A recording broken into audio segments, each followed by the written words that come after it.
Numerical number 6 है आज। कहता है कि 100 metre cubic of water is pumped from a reservoir into a tank. Reservoir आपको पता है, पानी का जखीरा, जहाँ पे बहुत ज्यादा मिकदार में पानी मौजूद हो, उसको वाटर रेजरवॉयर कहा जाता है। तो एक रेजरवॉयर है, सपोज करें कोई लेक ही होगी, तो उस लेक से जो है ना पानी को पंप किया जा रहा है एक टैंक में, और वो टैंक जो है वो उस रेजरवायर से ज्यादा हाइट पे है, यानी रेजरवायर नीचे है, टैंक हाइट पे है। यानी अगर इसकी पिक्चर में ड्रा करूं तो कुछ इस तरह की होगी। सपोज करें ये एक वाटर रेजरवायर है, suppose this is a lake, ठीक हो गया, और इस जगह पे कोई टैंक है। तो अब यहां से वाटर को जो है एक पाइप के थ्रू यहाँ पे ऊपर पहुंचाया जा रहा है वाटर पंप के जरिए, ठीक हो गया। अच्छा, वाटर की कहता है कि 100 metre cubic of water is pump. अब कितना वाटर ऊपर पहुंचाया जा रहा है, उस वाटर का वॉल्यूम हमें बता दिया गया है। उस वाटर का वॉल्यूम है, जितना वाटर ऊपर पहुंचाया जा रहा है उस वाटर का वॉल्यूम है 100 मीटर क्यूबिक, ठीक हो गया।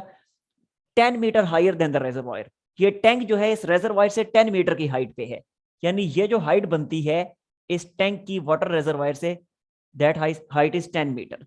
तो 10 मीटर की हाइट तक इस वाटर को ले जाया जा रहा है, ठीक हो गया। मजीद कहता है कि इन 20 मिनट्स कितने टाइम में पहुंचाया गया, यानी 100 मीटर क्यूबिक वाटर को कितने टाइम में ऊपर पहुंचाया गया, 20 मिनट्स में,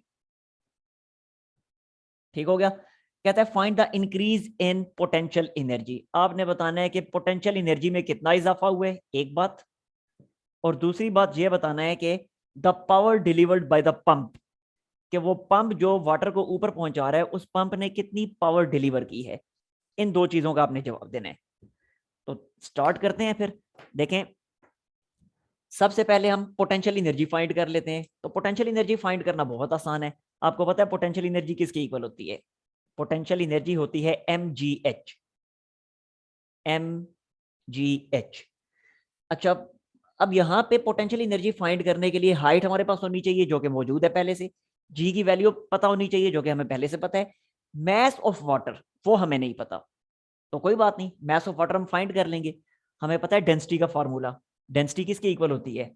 डेंसिटी को डिनोट किया जाएगा रो से, और ये होगी मैस पर यूनिट वॉल्यूम। किसी से भी रो से कर लें, डी से कर लें, कोई फर्क नहीं पड़ता, ठीक है। अब यहां से अगर मैस फाइंड करने तो क्या होगा, density into volume that will be equal to mass, ठीक हो गया।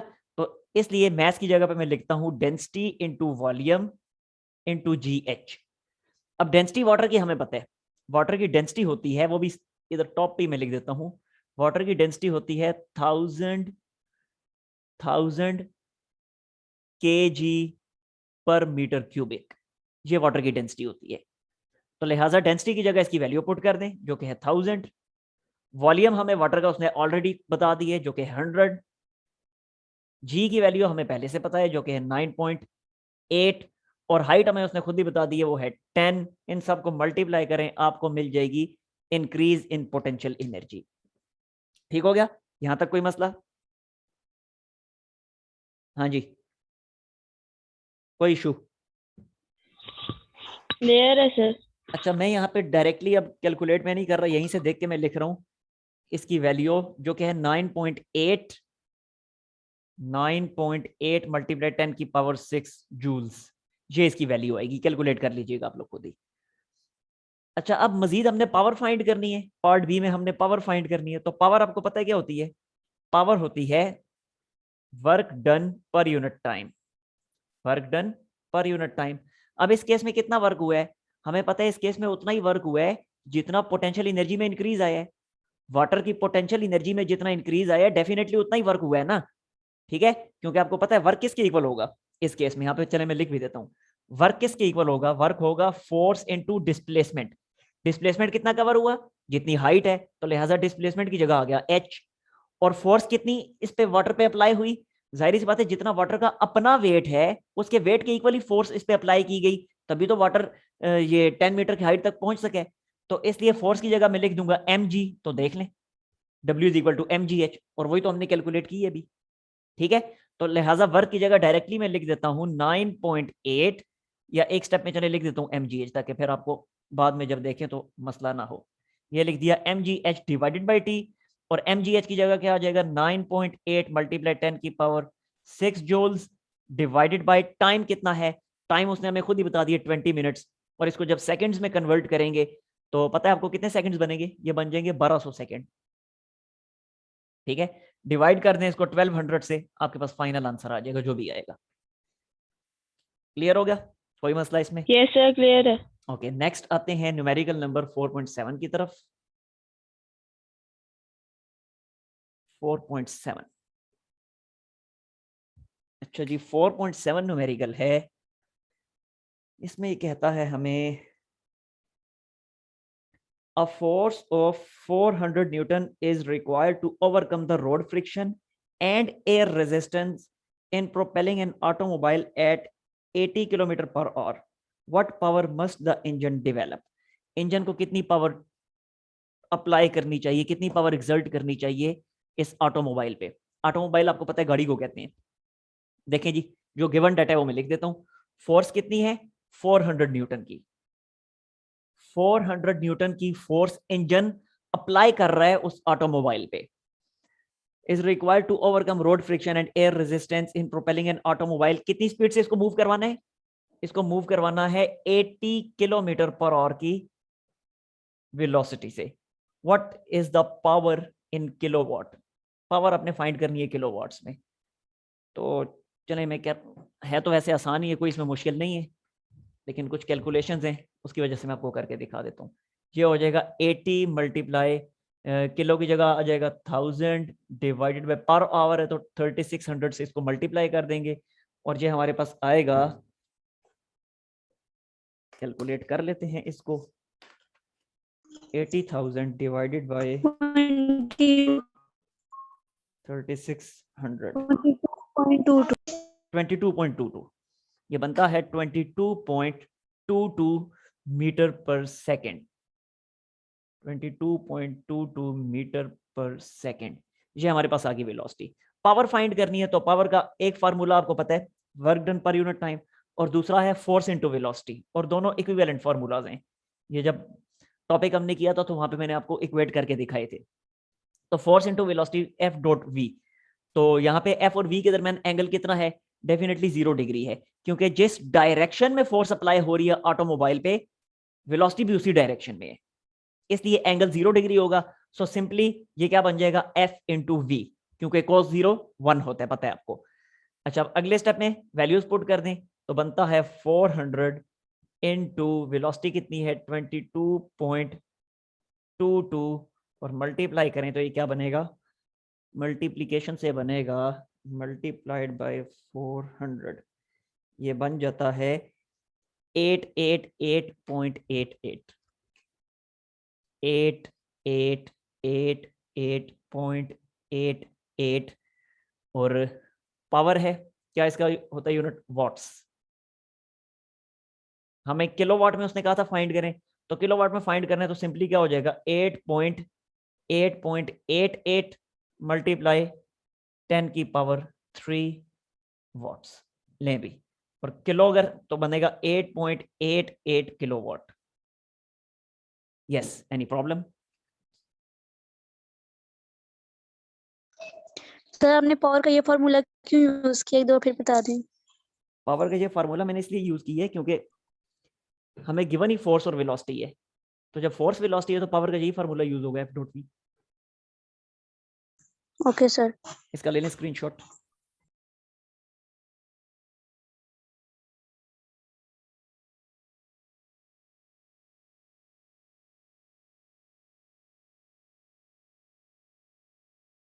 हो गया? जी सर ले लिया। Okay,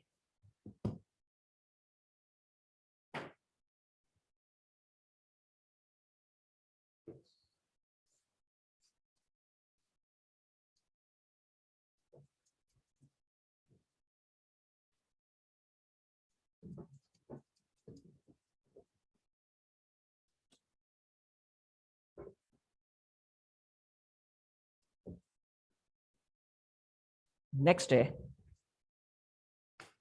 4.8 I think, 4.8, yes.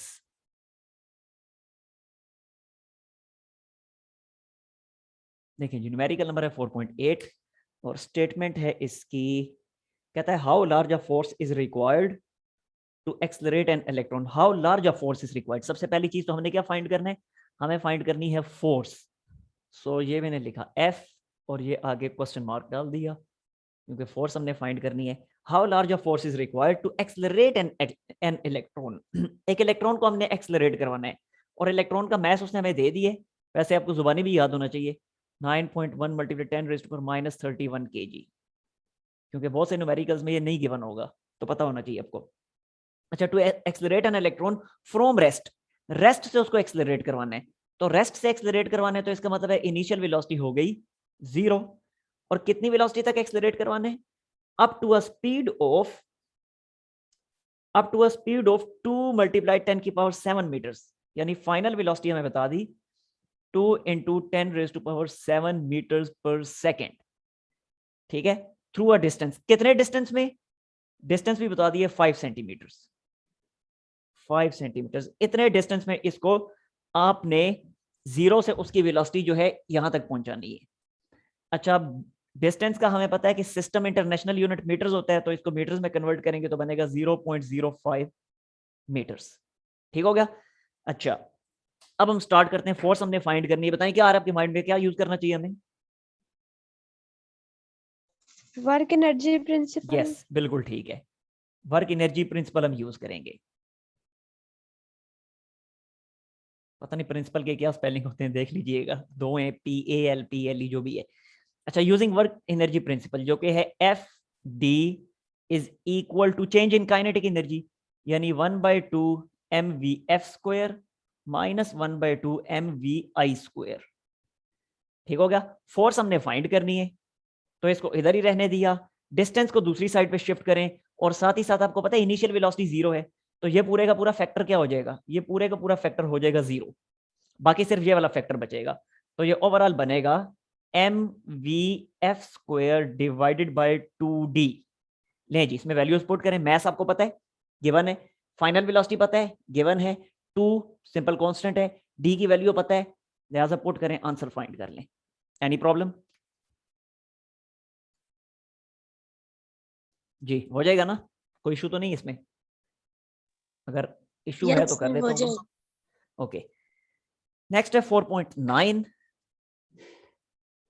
4.9 numerical है हमारे पास। 4.9, अ डाइवर वेइंग 750 न्यूटन, एक डाइवर गोताखोर, उसका वजन है 750 न्यूटन, वेट उसका कितना है 750 न्यूटन, ये वर्क नहीं है, वेट है, ठीक है, इक्वल टू F लिख देता हूं, क्योंकि वेट एक फोर्स ही होती है। अच्छा, डाइवर है, उसका वेट है 750 newton, dives from a board of 10 metre, 10 metre की ऊंचाई से वो छलांग मारता है, above the surface of a pool of water. Swimming pool है, स्विमिंग पूल में जो वाटर की सरफेस है, उस वाटर की सरफेस से 10 मीटर की हाइट से वो छलांग लगाता है, तो ये हाइट लिख दीजिए 10 metres. use the conservation of mechanical energy to find his speed at the point 5 metre above the water surface। Water की सरफेस से जब उसकी हाइट 5 मीटर होगी, वाटर की सरफेस से 5 मीटर जब वो अबव होगा, तो कहते हैं उस वक्त आपने उसकी स्पीड फाइंड करनी है, ठीक है, तो ये मैं लिख देता हूं speed at the height of 5 metre, ये हमने फाइंड करनी है, ठीक हो गया। Neglecting air friction, air friction को आपने निगलेक्ट कर देना है। अच्छा, साथ उसने खुद ही बता भी दिया कि आपने न्यूमेरिकल को सॉल्व कैसे करना है, कहता है use the conservation of mechanical energy, mechanical energy की कंजर्वेशन को यूज करते हुए आपने करना है। अब जाहिर सी बात है, अगर मैकेनिकल एनर्जी की कंजर्वेशन को यूज करते हुए करना है, तो हमें पता है कि loss in potential energy will be equal to gain in kinetic energy, कि जैसे जैसे पोटेंशियल एनर्जी उसकी लूज करे होगी, वैसे वैसे काइनेटिक एनर्जी गेन होती चली जाएगी, ठीक है, तो यही वाली हमने इक्वेशन यहाँ पे यूज कर लेनी है। तो पहले तो देखें, ये एक बोर्ड है, सपोज करें ये वो पॉइंट है जहां से इसने छलांग लगानी है, और ये वाटर की सरफेस है, और ये टोटल हाइट उसने खुद ही हमें बताई हुई है, कितनी हाइट है, ये टोटल हाइट है 10 मीटर्स की, ठीक हो गया। कहते हैं जब वो 5 मीटर की हाइट पे होगा, यानी इतनी हाइट पे जब वो होगा, उस वक्त आपने उसकी वेलोसिटी फाइंड करनी है। ये हाइट है 5 मीटर, तो जब वो 5 मीटर की हाइट पे होगा वाटर की सरफेस से, ये वाटर की सरफेस है, वाटर सरफेस, तो वाटर की सरफेस से जब 5 मीटर की हाइट पे होगा, मींस के जब इस पॉइंट पे होगा, तो उस वक्त आपने फाइंड करनी है उसकी वेलोसिटी। ठीक हो गया? तो स्टार्ट करते हैं, फिर लिखते हैं कि क्या लिखेंगे, loss in potential energy equals to gain in kinetic energy. Sir question नहीं समझ आया। क्वेश्चन ही समझ नहीं आया? बुक पास है आपके? Yes sir. देखे ना, वो कहता है अ डाइवर वेइंग 750 न्यूटन। डाइवर गोताखोर जो है, गोताखोर यानी ये तैराकी करने वाले जो लोग होते हैं उन्हें गोताखोर कहा जाता है, इंग्लिश में डाइवर कहा जाता है। तो कहता है एक डाइवर है जिसका वेट है 750 न्यूटन, उसने एक बोर्ड से छलांग लगाई है और उस बोर्ड की हाइट है 10 मीटर्स। तो देखें ये वाटर सरफेस है और वाटर की सरफेस से इतनी हाइट पे इस पॉइंट पे बोर्ड है, इस बोर्ड की वाटर की सरफेस से जो हाइट है वो 10 मीटर्स है। तो यहां से उसने छलांग लगाई है। अब जब उसने छलांग लगा दी तो कहता है कि आपने उसकी वेलोसिटी फाइंड करनी है at the point 5 metre above the surface. जब वो वाटर की सरफेस से, ये वाटर की सरफेस है, इससे जब 5 मीटर की हाइट पे होगा, तो 5 मीटर की हाइट पे फिर यही वाला पॉइंट बनता है। तो कहते हैं इस पॉइंट पे आपने उसकी वेलोसिटी फाइंड करनी है। अब आई समझ या नहीं आई? Yes sir. ओके। अच्छा अब जरा देखें, आपके सामने मैंने लिख दिया loss in potential energy will be equal to gain in kinetic energy. अब यही वाला फार्मूला हमने यहाँ पे यूज करना है। अब जरा देखिएगा कि लॉस इन पोटेंशियल एनर्जी में कितना लॉस आएगा। डेफिनेटली ये इतनी हाइट पे जो पोटेंशियल एनर्जी होगी, इसको अगर मैं इस डिस्टेंस को h1 का नाम दे दूं अपनी आसानी के लिए, इस डिस्टेंस को h1 का नाम दे दिया और इतने डिस्टेंस को h2 का नाम दे दिया, तो अब जो पोटेंशियल एनर्जी में लॉस आएगा वो क्या आएगा? क्या वो ये नहीं होगा, mgh1 माइनस mgh2? क्या ख्याल है, होगा ऐसे या नहीं होगा? हाँ जी। Yes sir. ओके। और गेन इन काइनेटिक एनर्जी की जब मैं बात करूंगा तो क्या मैं ऐसे नहीं कहूंगा 1/2 M V F square minus 1/2 M V I square? अभी वी एफ और वी आई को मैं डिफाइन नहीं कर रहा, क्या ख्याल है, ऐसे ही लिखा जाएगा ना गेन इन काइनेटिक एनर्जी को? Yes sir. अच्छा अब जरा देखें, यहां से एम जी आ गया कॉमन, बाकी अंदर क्या बचेगा, h1 माइनस h2। और इधर जरा देखिएगा, जब वो डाइवर यहां से छलांग लगा रहा था तो बिल्कुल अपने पीक पॉइंट पे उसकी कितनी थी वेलोसिटी? हाँ जी, 0। जीरो। वेलोसिटी जब जीरो थी तो इनिशियल पॉइंट पे पूरी काइनेटिक एनर्जी होगी जीरो। ठीक हो गया? बाकी क्या बचेगा? बाकी यस। सिर्फ ये बचेगा 1/2 M V F square, 1/2 M V F square. और हमें इस 5 मीटर की हाइट पे वेलोसिटी चाहिए, तो यहां से हम क्या करेंगे, वी एफ को सेपरेट कर लेंगे। तो बाकी देखें, पहले पहले तो ये एम और जी एम दोनों कैंसिल हो जाएंगे, बाकी क्या बचेगा, बाकी बचेगा जी into h1 minus h2, to भी इधर आके मल्टीप्लाई हो जाएगा 2g, and this is equal to V F square. अगले स्टेप में वैल्यूज पुट कर दें, 2 ऐसे ही लिखा, मल्टीप्लाई 9.8 जी की वैल्यू वो लिखी, h1 कितनी हाइट है, h1 वो है 10, h2 कितनी हाइट है, वो है 5, is equal to V F square. और यहां से क्या बनेगा ओवरऑल, मैं डायरेक्टली आंसर इसका लिख रहा हूं, ठीक है, 2 × 9.8 इंटू 5, 2 × 9.8 इंटू 5, और इसका स्क्वायर रूट ऑफ आंसर ये बनता है 9.89, यानी 9.9 ही कर लें, 9.9 मीटर पर सेकेंड जी। क्लियर हुआ? Any problem? Yes sir clear है। ओके। अच्छा अब ले लें फिर इसका स्क्रीनशॉट, फिर लास्ट न्यूमेरिकल की तरफ आता हूं मैं। यस सर ले लिया। हो गया? अच्छा जी।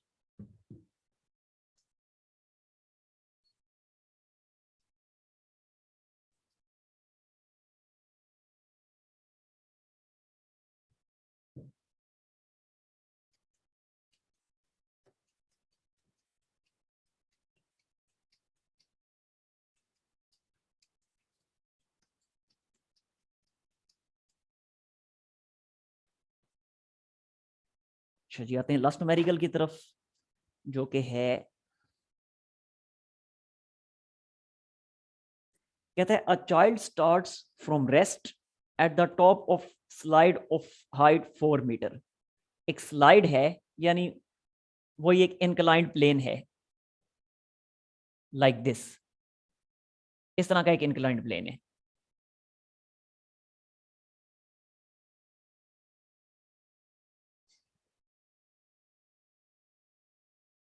अच्छा जी, ये एक इंक्लाइंड प्लेन है, इसकी हाइट कितनी है? इसकी हाइट है 4 मीटर्स, यानी ये वाली जो हाइट है, दैट हाइट इज 4 मीटर्स।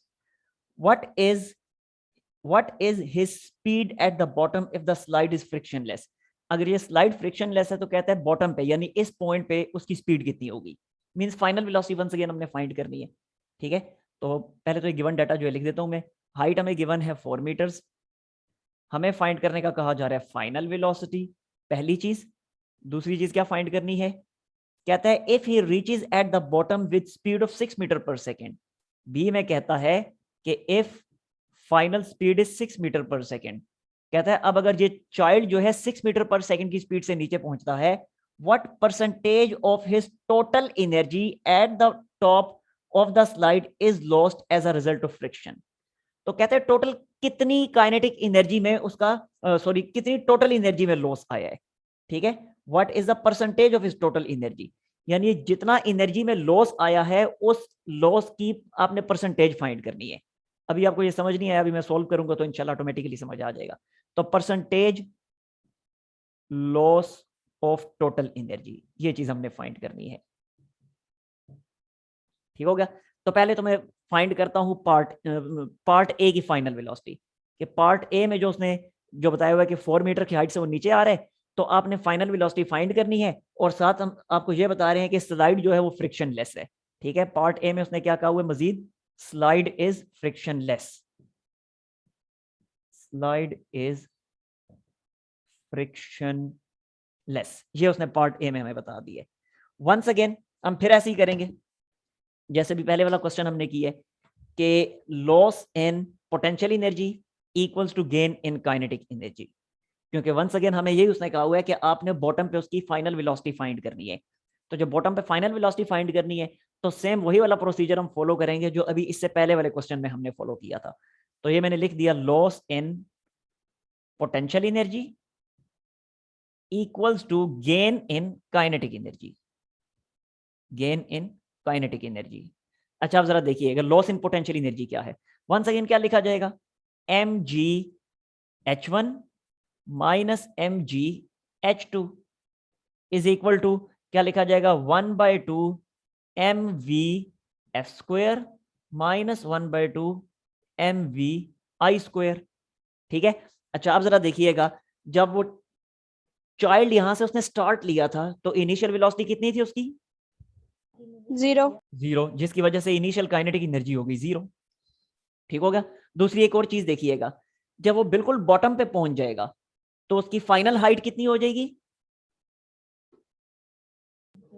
0 में इक्वल हो जाएगी। 0 हो जाएगी। तो ये मैंने लिख दिया इसको 0, कि फाइनल पोटेंशियल एनर्जी जो है वो भी फिर 0 हो जाएगी। इतनी बात समझ आ गई है? Yes sir. फाइनल वाली किस तरह 0 हो जाएगी? देखें ना, जब वो बिल्कुल बॉटम पे पहुंच जाएगा, जब बॉटम पे पहुंच गया तो हाइट कितनी हो गई? ठीक, समझा। हाँ, जब हाइट 0 तो फाइनल पोटेंशियल एनर्जी भी 0। ठीक हो गया। अच्छा, अब जरा देखिएगा, बाकी जो बचा वो मैं लिख देता हूं। बाकी बचा M G H is equal to 1/2 M V F square. तो एम जी एच, अब बेशक आई ना भी लिखें, इनिशियल हाइट कोई फर्क नहीं पड़ता। ठीक है, क्योंकि अब फाइनल हाइट तो कैंसिल होगी ना, अब सिर्फ एक ही हाइट है, तो जब सिर्फ एक ही हाइट है तो उसको इनिशियल या फाइनल कहने की जरूरत ही नहीं है, सिंपली एम जी एच लिख दें। इसी तरह this is equal to 1/2 M V square लिख दें, क्योंकि जाहिर सी बात है जब एक ही वेलोसिटी रहेगी तो अब इनिशियल या फाइनल कहने की जरूरत है ही नहीं। अब वंस अगेन देखें, ये दोनों m और m कैंसिल हो गए, तो बाकी क्या बचेगा? बाकी बचेगा 2gh is equal to V square, और यहां से v क्या आ जाएगा? वो आ जाएगा √2gh। यहां से हम इसकी फाइनल वेलोसिटी फाइंड कर लेंगे इजीली। ठीक है, फाइंड कर लेते हैं। तो ये क्या बनेगा? ये लिखा 2 × 9.8 इंटू हाइट कितनी थी? 4 मीटर्स थी। इसको कैलकुलेट करें तो क्या बनेगा जी? 2 × 9.8 multiply 4 is equal to this and square root of answer, और ये हमारे पास आ जाता है 8.85 मीटर पर सेकेंड। ठीक हो गया, ये हमारे पास आ गई उसकी फाइनल वेलोसिटी। कब की? उस वक्त की फाइनल वेलोसिटी के जब स्लाइड फ्रिक्शन लेस है। तो जब स्लाइड फ्रिक्शन लेस है तो फाइनल वेलोसिटी आ गई 8.85 मीटर पर सेकेंड। अब उसका सवाल क्या है पार्ट बी के लिए? पार्ट बी के लिए अब उसका सवाल ये है, कहता है कि अब मैं आपको बता रहा हूं कि वो कितनी वेलोसिटी से नीचे पहुंचा। पार्ट बी अब पढ़िए सिर्फ, कहता है मैं आपको बता रहा हूं if he reaches the bottom with speed 6 metre per second. कहता है कि अब वो 6 मीटर पर सेकेंड से की स्पीड से बॉटम पे पहुंचता है। पहले कितनी स्पीड से नीचे पहुंच रहा था? पार्ट ए में 8.85 मीटर पर सेकेंड की स्पीड से नीचे पहुंच रहा था। अब पार्ट बी में वो कहता है कि अब वो चाइल्ड 6 मीटर पर सेकेंड की स्पीड से नीचे पहुंच रहा है। तो अब आप बताएं कि टोटल कितनी एनर्जी में जो लॉस आया है उसकी परसेंटेज कितनी है। ठीक हो गया, एनर्जी में जो लॉस आया है उसकी परसेंटेज कितनी है, आपने ये फाइंड करना है। अब देखें एनर्जी में जो लॉस आया वो हम कैसे फाइंड करेंगे। सबसे पहले तो देखिए कि जिस चीज की परसेंटेज आपने फाइंड करनी होती है वो कैसे आप फाइंड करते हैं। यहां मैं लिखता हूं, देखें परसेंटेज। जी जी बोलें। सर जिस तरह इनिशियल वेलोसिटी इसलिए 0 होगी क्योंकि उस टाइम वो रेस्ट पे है, तो इसी तरह फाइनल वेलोसिटी में वो फाइनल पे भी आके रेस्ट पे आ गए, तो तब भी तो वो फाइनल वेलोसिटी भी तो 0 होनी चाहिए। ओफो, फाइनल वेलोसिटी उसको कहा जाता है बिल्कुल उस पॉइंट पे जब वो पहुंच गया तो उस वक्त उसकी कितनी वेलोसिटी थी। पॉइंट पे पहुंच जाने के बाद की वेलोसिटी नहीं पूछी जा रही। जैसे एक बॉल को ड्रॉप किया जाता है, बॉल को जब रिलीज किया जाता है तो मैक्सिमम हाइट पे उसकी वेलोसिटी 0 होती है, लेकिन जब रिलीज करते हैं तो वक्त गुजरने के साथ साथ उसकी वेलोसिटी में इजाफा होना शुरू हो जाता है। और जब बिल्कुल एन उस वक्त जब वो ग्राउंड को स्ट्राइक करने वाली होती है तो उस वक्त जो उसकी वेलोसिटी होती है उसको फाइनल वेलोसिटी कंसिडर किया जाता है। स्ट्राइक करने के बाद की सर वेलोसिटी नहीं, स्ट्राइक करने के बाद तो वेलोसिटी 0 ही होनी है, जाहिर सी बात है। एन उस वक्त जब वो ठीक है स्ट्राइक करने लगी थी उस वक्त की वेलोसिटी को फाइनल वेलोसिटी कहा जाता है। आई समझ बात की? सर। Okay sir. अच्छा आप जरा देखें, हमें उसने कहा हुआ है कि आपने एनर्जी में जितना लॉस आया है उस लॉस की परसेंटेज आपने फाइंड करनी है। तो सबसे पहले तो यही चीज देखें, जिस चीज की परसेंटेज आपने फाइंड करनी होती है, जैसे परसेंटेज लॉस फाइंड करना है तो लॉस को ऊपर लिखेंगे और ओरिजिनल अमाउंट को नीचे लिखेंगे और 100 से मल्टीप्लाई कर देंगे। इस तरीके से आपको परसेंटेज मिल जाएगा। कोई भी क्वांटिटी है, सपोज करें कोई क्वांटिटी है ए, क्वांटिटी ए की आपने परसेंटेज फाइंड करनी है। तो कैसे फाइंड करेंगे? देखें, क्वांटिटी ए की आपने परसेंटेज फाइंड करनी है तो percentage A will be equal to A, यानी वो क्वांटिटी जिसकी आपने परसेंटेज फाइंड करनी है वो ऊपर लिखेंगे और ओरिजिनल अमाउंट को नीचे लिखेंगे और मल्टीप्लाई कर देंगे 100 से। इस तरीके से आपको उस क्वांटिटी का परसेंटेज मिल जाएगा कि जिस क्वांटिटी का परसेंटेज आप फाइंड करना चाह रहे हैं। अब यहां पे उसने कहा हुआ है कि काइनेटिक एनर्जी में जितना टोटल एनर्जी में जितना लॉस आया है उस टोटल एनर्जी के लॉस का आपने परसेंटेज फाइंड करना है। तो भाई जब मैंने टोटल एनर्जी के लॉस का परसेंटेज फाइंड करना है तो पहले मुझे लॉस न्यूमेरिकल वैल्यू लॉस की पता होनी चाहिए। जब लॉस की न्यूमेरिकल वैल्यू पता होगी तो उसे मैं ऊपर लिखूंगा और ओरिजिनल को नीचे लिखूंगा और 100 से मल्टीप्लाई कर दूंगा। ठीक हो गया? तो पहले मैं इस तरह करता हूं कि लॉस फाइंड करने से भी पहले ओरिजिनल अमाउंट फाइंड करता हूं काइनेटिक एनर्जी की। तो देखें ओरिजिनल काइनेटिक एनर्जी कितनी आएगी। ओरिजिनल काइनेटिक एनर्जी कितनी बनेगी? 1/2 mv²। ठीक हो गया, वैल्यू पुट करें। 1/2 ऐसे ही लिखा, m को ऐसे ही लिखा क्योंकि चाइल्ड का मैथ मुझे गिवन नहीं है इस क्वेश्चन में। m को ऐसे ही लिखा, v की वैल्यू क्या है 8.85, तो ये लिखा 8.85 का स्क्वायर। अब देखें क्या बनेगा, 8.85 का स्क्वायर लें और उसको 2 से डिवाइड कर दें। तो 8.85 का स्क्वायर और साथ ही मैंने इसको डिवाइड कर दिया 2 के साथ, तो ये मेरे पास आया 39.16 और साथ ये मैथ जो है एज इट इज लिख दिया। ये मैथ है, मीटर नहीं है, इस चीज का ध्यान रखिएगा क्योंकि मैथ मुझे गिवन नहीं था। तो जब गिवन नहीं है तो उस मैथ वाले m को मैंने एज इट इज लिख दिया। अभी आगे चल के कैंसिल हो जाएगा, इसमें परेशान नहीं होना। अच्छा, ये काइनेटिक ओरिजिनल काइनेटिक एनर्जी आई मेरे पास। ठीक है, अब जो न्यू काइनेटिक एनर्जी आएगी, यानी अब अगर वो चाइल्ड, जैसे उसने बताया हुआ है कि चाइल्ड 6 मीटर पर सेकंड की स्पीड से नीचे पहुंचता है, तो अब काइनेटिक एनर्जी कितनी आएगी, अब वो फाइंड करते हैं। तो उस नई काइनेटिक एनर्जी को मैं नाम दे देता हूं काइनेटिक एनर्जी डैश। ठीक है, और कैसे फाइंड करेंगे? 1/2 mv डैश स्क्वायर। ठीक हो गया? अच्छा, वी डैश की वैल्यू कितनी है वो खुद ही उसने हमें बता दी है, यहाँ पे वी डैश कर देता हूँ मैं, वो कितनी है, वो है 6 मीटर पर सेकेंड। तो ये लिखा जी 1/2 m, और वी डैश की जगह लिख दिया 6, तो 6 का स्क्वायर, अब 6 का स्क्वायर होता है 36, और 36 को 2 से डिवाइड करें तो ये क्या बन जाएगा, बनेगा 18 m। ये मेरे पास न्यू काइनेटिक एनर्जी आ गई। अब देखते हैं कि काइनेटिक एनर्जी में लॉस कितना आया। क्यों? क्योंकि हमें तो उसने क्वेश्चन में कहा हुआ है कि जितना एनर्जी में लॉस आएगा उस लॉस का अपने परसेंटेज फाइंड करना है। और अभी मैं आपको बता चुका हूं कि जिस चीज का परसेंटेज फाइंड करना होता है उस चीज को पहले न्यूमरेटर में लिखते हैं। अब क्योंकि मैंने एनर्जी का लॉस फाइंड करना है, तो अभी एनर्जी का लॉस, सॉरी, एनर्जी के लॉस का परसेंटेज फाइंड करना है, तो एनर्जी का लॉस मेरे पास मौजूद होना जरूरी है। इसलिए अब मैं यहां पे मैं लॉस इन काइनेटिक एनर्जी पहले फाइंड करूंगा। लॉस इन काइनेटिक एनर्जी, देखें जरा, लॉस इन काइनेटिक एनर्जी कैसे फाइंड करेंगे। ओरिजिनल काइनेटिक एनर्जी जो कि 39.16, इसमें से माइनस करूंगा न्यू काइनेटिक एनर्जी को जो कि है 18, और ये क्या बन जाएगा, ये बन जाएगा 21.16। ये मेरे पास आ गया लॉस इन काइनेटिक एनर्जी। अब परसेंटेज लॉस फाइंड करना है, अब तो काम बहुत आसान हो गया। तो देखें अब percentage loss in kinetic energy, that will be equal to loss divided by original multiplied by 100। बस अब वैल्यूज पुट करें, कितना लॉस आया है 21.16 का, तो 21.16 को ऊपर लिखा। ओरिजिनल काइनेटिक एनर्जी कितनी है, ओरिजिनल जे थी 39.16, तो 39.16 को मैंने नीचे लिखा, ठीक है, और मल्टीप्लाई कर दिया इसको 100 के साथ। अब जरा देखें क्या आती है फाइनल वैल्यू। फाइनल वैल्यू मेरे पास आ जाएगी, एक मिनट, फाइनल वैल्यू क्या आएगी, 21.16 divided by 39.16 equal to this, और साथ ही मल्टीप्लाइड बाय 100, तो ये बनता है 54.03, 54.03%। यानी कि अगर चाइल्ड 6 मीटर पर सेकंड की स्पीड से नीचे पहुंचता है तो इसका मतलब है कि 54% एनर्जी उसकी जाया हो गई है। Clear? Yes, any problem now? हाँ जी, कोई मसला? क्लियर है सर?